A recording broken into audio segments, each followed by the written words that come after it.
میں نے اتنی بڑی تباہی آج تک نہیں دیکھی، اتنا بڑا نقصان۔ KPK میں تباہی آئی ہوئی ہے، جنوبی پنجاب میں، سندھ میں، ہر طرف پانی، کچے گھر ہیں، کچی سڑکیں ہیں، انفراسٹرکچر کبھی بننے ہی نہیں دیا، تو ہیلپ بھی نہیں ہو سکتی۔ اور ایک ریلوے کا پل تھا، انگریزوں نے 130 سال پہلے بنایا تھا مچھ کے قریب، تو وہ بھی ٹوٹ گیا ہے، تو ریل بھی نہیں جا رہی، سڑکیں ٹوٹ گئی ہیں، تو کوئی گاڑی بھی نہیں جا سکتی، تو لوگ ڈوب کے بھی مرے ہیں اور اب بھوک سے مر رہے ہیں، بیماریوں سے مر رہے ہیں۔ چند ایک ویڈیوز میں نے دیکھی ہیں، میرا تو دل ہل کے رہ گیا۔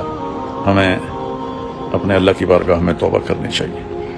حضرت عائشہ رضی اللہ تعالی عنہا نے ہمارے نبی پاک صلی اللہ علیہ وسلم سے پوچھا، یا رسول اللہ انہلک وفینا الصالحون؟ قال نعم اذا کثر الخبث۔ یا رسول اللہ، نیک لوگوں کے ہوتے ہوئے بھی ہم ہلاک ہو سکتے ہیں؟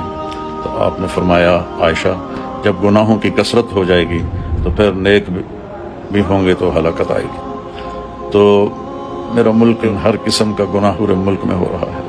میں سب سے عرض کرتا ہوں کہ توبہ کریں، میں بھی کروں، آپ بھی کریں۔ میں نے تو ساری دعائیں چھوڑ دی ہیں اور صرف ایک ہی دعا مانگ رہا ہوں کہ یا اللہ پاکستان کی حفاظت فرما۔